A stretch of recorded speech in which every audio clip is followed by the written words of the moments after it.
বাবাজি তার স্ত্রীকে নিয়ে কীর্তন শুনতে আসেন, কাল থেকে আর মানবে না।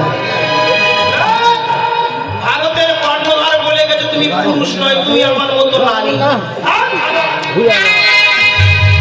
সব কথা বলা যায় না। হরে কৃষ্ণ, কিছু কিছু কথা মাইকে গোপন রাখতে হবে।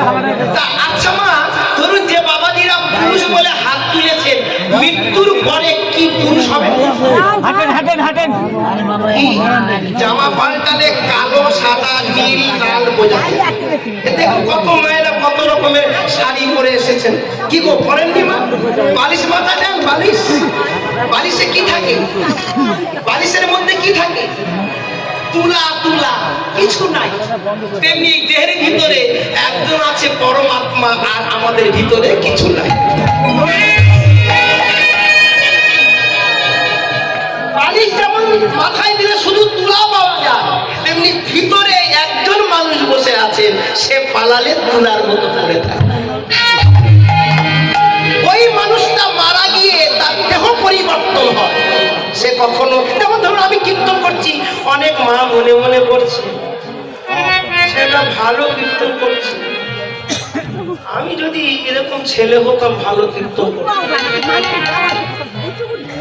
কোন কীর্তনিয়া মহিলা কীর্তনিয়া কীর্তন করলে অনেক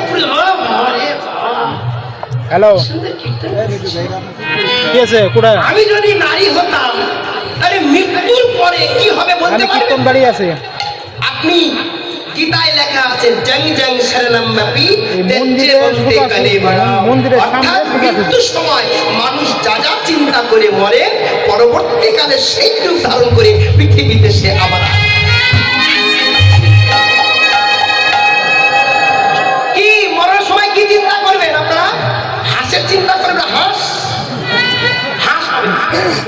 মরণের সময় মুরগির চিন্তা করবেন, মুরগি হবে। মরণের সময় ছাগলের চিন্তা করছেন, ছাগল হবে। মরণের সময় গরুর চিন্তা করছেন, গরু হবে। মরণের সময় ভগবানের চিন্তা করছেন, পরজন্মে ভগবানের ভক্ত হওয়ার সুযোগ হবে।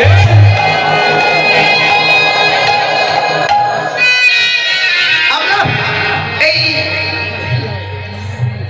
ভাগবতে পড়েছে, রাজা ভরতের কাহিনী পড়েছেন, কি পড়েননি? সব ছেড়ে চলে গেলেন, 50,000 বছর রাজত্ব করে চলে গেলেন, কিন্তু তপস্যা করতে করতে একটা হরিণ এসে গেল। এই হরিণের বাচ্চা মানুষ করতে করতে, ওই হরিণের বাচ্চা চিন্তা করতে করতে হরি ভজন ত্যাগ হয়ে গেল, পরবর্তীকালে হরিণ হয়ে গেছে। হরে কৃষ্ণ। তাহলে পৃথিবীতে একজন পুরুষ আদিত্য, তিনি কে? তিনি গোবিন্দ। আর আমরা সবাই প্রকৃতি। আমরা সবাই প্রকৃতি। হ্যাঁ, তাই কি করছেন মহাপ্রভু? তিনি সহচর মহাপ্রভুর সঙ্গে যারা আসছেন, হ্যাঁ, রায় রামানন্দ কে ছিলেন? রায় রামানন্দ দাপর যুগে ললিতা ছিলেন,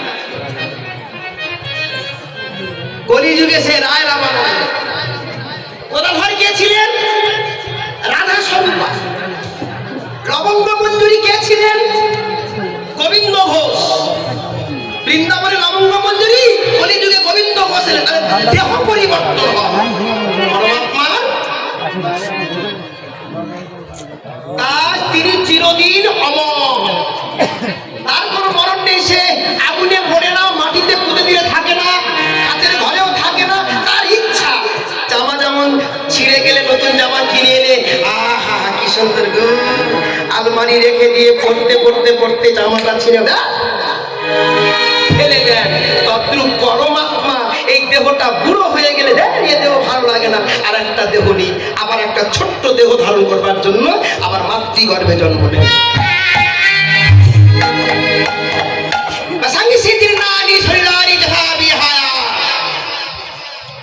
বারবার জামা পরিবর্তন করেন পরমাত্মা, কিন্তু দেহ ফিরে আসে না। যে দেহ যায় সে দেহ আর ফিরে আসে না। তাই সহচরকে ভাবছে গোপী, সহচর